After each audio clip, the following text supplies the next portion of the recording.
Hello दोस्तों, आप सभी लोगों का CSA biology concept YouTube channel में स्वागत है। आज हम लोग CST UP summer research fellowship जो कि उत्तर प्रदेश के लिए स्टूडेंट्स जो उत्तर प्रदेश के हैं, उसमें जो लोग एमएससी कर रहे हैं, किसी भी सब्जेक्ट से एमएससी कर रहे हैं, तो उनके लिए एक ये सुनहरा चांस है कि वो रिसर्च एरिया में यदि उनका इंटरेस्ट है, वो रिसर्च करना चाहते हैं या किसी अच्छे इंस्टीट्यूट से या इंडिया के जो भी टॉप इंस्टीट्यूट हैं, वहाँ पे रिसर्च करना चाहते हैं और उनको फेलोशिप की अमाउंट भी चाहिए उन्हें किसी भी आर्थिक प्रॉब्लम या किसी भी समस्याएं से वो गुजर रहे हैं और उनके पास प्रॉब्लम्स हैं, तो आपको जो यूपी गवर्नमेंट है वो 50,000 रुपये की फेलोशिप भी प्रोवाइड करवाएगी और आप रिसर्च भी अच्छे इंस्टीट्यूट से कर सकते हैं। जबकि आप देख रहे होंगे कि मैंने भी इसमें प्रीवियस ईयर अप्लाई किया था, तो मुझे ये फेलोशिप मिली थी और मैंने इसमें रिसर्च भी किया था। तो मैं आपको बताऊंगा कि मेरा क्या एक्सपीरियंस रहा, मैंने कहाँ से रिसर्च किया और ये जो CST UP summer research fellowship है, इसका नोटिफिकेशन भी आ चुका है, तो आप लोग अप्लाई कर दीजिए। मैं इसका आपको बताऊंगा कि आप कहाँ से कैसे अप्लाई करें, क्या एलिजिबिलिटी, क्या सिलेक्शन क्राइटेरिया होगा और आपको कैसे ये रुपए मिलेंगे, क्या करना होगा, वो सब चीज़ें मैं इस वीडियो में डिस्कस करूँगा। यदि आप चैनल में फर्स्ट टाइम विज़िट कर रहे हैं, तो चैनल को सब्सक्राइब कर लें, वीडियो को लाइक करें एंड वीडियो को शेयर करें, जिससे ज़्यादा से ज़्यादा स्टूडेंट जो एमएससी कर रहे हैं, तो उनको इस चीज़ का लाभ मिल सके, इस फेलोशिप का लाभ मिल सके। और यदि आप ग्रुप से जुड़ना चाहते हैं, व्हाट्सएप ग्रुप से या टेलीग्राम ग्रुप से, तो ये आपके वीडियो के डिस्क्रिप्शन में लिंक मिल जाएगी, तो आप वहाँ से उसमें ग्रुप में ऐड हो सकते हैं, व्हाट्सएप ग्रुप में भी ऐड हो सकते हैं। तो चलिए चलते हैं, डिस्कस करते हैं इस फेलोशिप के बारे में, क्योंकि इसका नोटिफिकेशन अभी जस्ट 1 दिन पहले आया है। इसकी लास्ट डेट कब है, वो सब कुछ हम देखते हैं।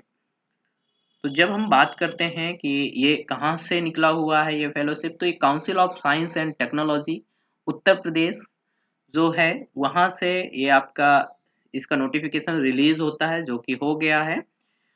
तो उसमें क्या है ये देखते हैं। तो जब हम बात करते हैं नोटिफिकेशन की, तो आप देख रहे होंगे CST UP summer research fellowship program 2024-25। तो आपका 24-25 का जो सेशन है, इसके लिए जो भी स्टूडेंट 24-25 में जो फर्स्ट ईयर में एंड आपके जो सेकेंड ईयर में हैं, वो स्टूडेंट इसमें अप्लाई कर सकते हैं। मीन्स कहने का, जो एमएससी फर्स्ट ईयर है, जो एमएससी फर्स्ट ईयर है और एमएससी सेकेंड ईयर है, वो इसके लिए एलिजिबल हैं। आपको 2 मंथ की इसमें फेलोशिप 2 मंथ की दी जाएगी। आप इसके तहत आप रिसर्च में एक अच्छे इंस्टीट्यूट में रिसर्च कर सकते हैं। 25,000 पर मंथ, 2 मंथ के 50,000 आपको रुपए दिए जाएंगे। रिसर्च जो एरिया है, रिसर्च एरिया की जब बात करते हैं, तो आप physics, biology, chemistry, agriculture and mathematics, इन सब में यदि आपकी एमएससी है या एमएससी इन सब्जेक्ट से कर रहे हैं और आप इनमें किसी भी सब्जेक्ट से आप रिसर्च करना चाहते हैं, कहीं अच्छे इंस्टीट्यूट पे करना चाहते हैं, तो आप कर सकते हैं। मुझे लगता है शायद सभी स्ट्रीम्स, सभी ब्रांच इसमें इंक्लूड हो गई हैं, सभी आ चुकी हैं कि ये इनके सिवा कुछ ही ब्रांच होंगी जो बच रही होंगी।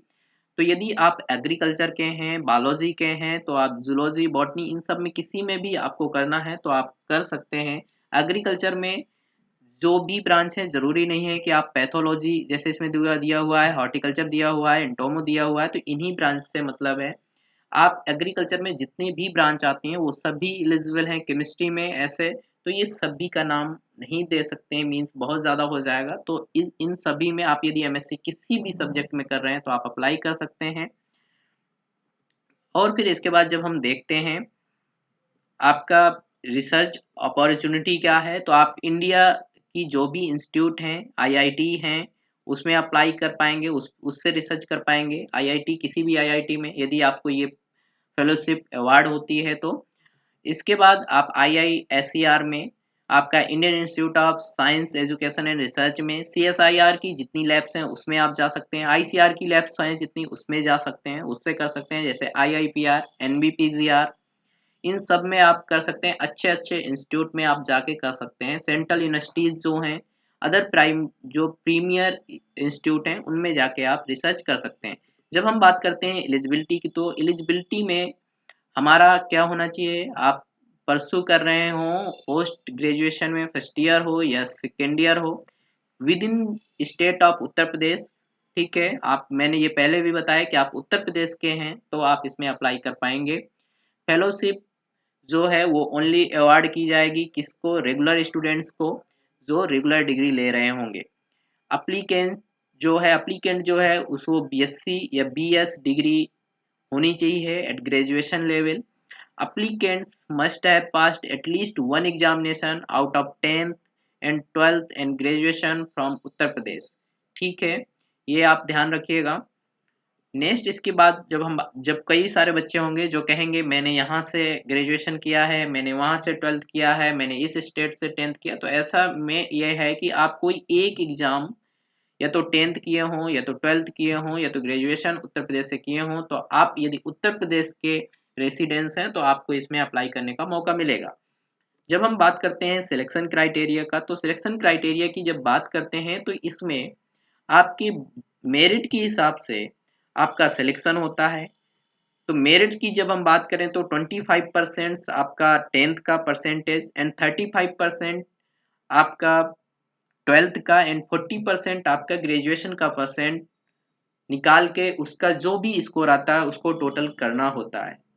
जैसे आप जानते हैं कि आपका मान लीजिए आपका सपोज 80% आपका 10th है, तो 10th 80% है, उसका 25% जब हम निकालेंगे तो वो 20 निकलेगा, 20 मार्क्स। ठीक है, आप इस चीज को आराम से समझ गए होंगे। देन 35% जब हमें निकालना है 80% का तो वो होगा 28। देन 40% 80% का वो होगा 32%। कहने का मतलब ये हम सपोज मान रहे हैं 80 यहाँ पे आपके अपनी जो भी आपकी परसेंटेज है वो आपको रखनी है और उसके हिसाब से आपको ये स्कोर जो है उसके बेसिस पे आपकी मेरिट बनेगी, देन सिलेक्शन होगा। अब इसमें सबसे बड़ी बात ये आती है कि जो यूपी बोर्ड के बच्चे हैं उनका कंपटीशन अलग होगा एंड आपका जो अदर बोर्ड के हैं उनका कंपटीशन अलग होगा। कहने का मतलब यह है यूपी बोर्ड वालों की मेरिट अलग बनेगी और सीबीएसई या अदर बोर्ड जो भी हैं उनका सबका मेरिट अलग बनेगा। ठीक है, तो आपको 50% जो सीट हैं वो यूपी बोर्ड के लिए हैं, 50% सीट्स आपकी अदर बोर्ड के लिए हैं। इसके बाद हम बात करते हैं इसकी जो इसकी जो आपकी डेट है वो 23 दिसंबर से 31 जनवरी तक रहने वाली है। आप इस वेब पोर्टल में जाके आप अप्लाई कर पाएंगे, इसमें विजिट करिए, अप्लाई कर पाएंगे इससे आप।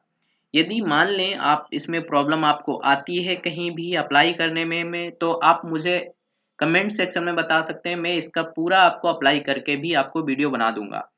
और यदि आप जानना चाहते हैं कि प्रीवियस ईयर की कट ऑफ कितनी रही, इसकी मेरिट कितनी गई, तो आप मुझे कमेंट सेक्शन में बताइए, मैं उसके लिए भी आपको या तो कमेंट में रिप्लाई दे दूंगा या तो पॉसिबल होगा तो मैं आपको वीडियो के थ्रू बता दूंगा। तो प्रीवियस ईयर की कट ऑफ भी आप जान सकते हैं। देन इसके बाद आप ध्यान रखिएगा कि 31 जनवरी इसकी लास्ट डेट है और यदि इसमें कोई फीस चार्ज नहीं है, यह भी ध्यान रखिएगा। कोई भी फीस एप्लीकेशन की कोई भी फीस का कोई ऐसा नहीं है कि ज़्यादा आपको कोई फीस देनी है। यहाँ लिखा है if the applicant is selected and provide consent letter email from professor scientist of the related institute organization shall be given preference in allotment of institution organization for summer research training। कुछ नहीं है इसमें, आपको कुछ नहीं करना, एक letter of recommendation बनाना होता है। पहले सिलेक्शन जब आपको होता है उसके बाद आप मुझे बताइए, मैं आपको उसके बारे में सिलेक्शन के बाद क्या क्या करना है वो आपको मैं सब बता दूंगा। क्योंकि जो मैंने प्रोसीजर किया था जब मेरा सिलेक्शन हुआ तो मैंने क्या किया मैं आपको सब कुछ बताऊंगा। अब बात आती है कि मैंने रिसर्च कहाँ से किया, कैसे किया। तो मैं अपनी जब बात करूं तो मैंने जो रिसर्च किया है वो मैंने एनबीपीजीआर से किया था। यहाँ पे मैंने कुछ मॉलिक्यूलर से संबंधित मैंने रिसर्च किया है। तो आप भी यदि अच्छे इंस्टीट्यूट से आप रिसर्च करना चाहते हैं तो आप इसको ज़रूर अप्लाई करें और वेबसाइट में जाके इसको आप अप्लाई करके देन इसके बाद आपका ये जो सिलेक्शन का जो रिजल्ट है वो आपको 1 महीने या 1.5 महीने के बाद, 2 महीने के बाद आपको मिल जाएगा, मेल आपको मिलेगी। देन आपको लेटर ऑफ रिकमेंडेशन लेके एडवाइज़र से आपको फिर आगे का प्रोसीजर करना होगा। फिर भी यदि आपको कोई कन्फ्यूजन लगती है फॉर्म से संबंधित किसी भी प्रकार की, तो आप मुझे कमेंट सेक्शन में बता सकते हैं। और यदि आप चाहते हैं कि इसी प्रकार की आपको जानकारी और fellowship and genetics and plant breeding या कुछ भी आपको जॉब से रिलेटेड नोटिफिकेशन ये सब चाहिए, तो आप चैनल को सब्सक्राइब कर लें और ग्रुप को भी आप ज्वाइन कर सकते हैं। आपको डिस्क्रिप्शन में इसका ग्रुप लिंक भी मिल जाएगा। Thank you so much.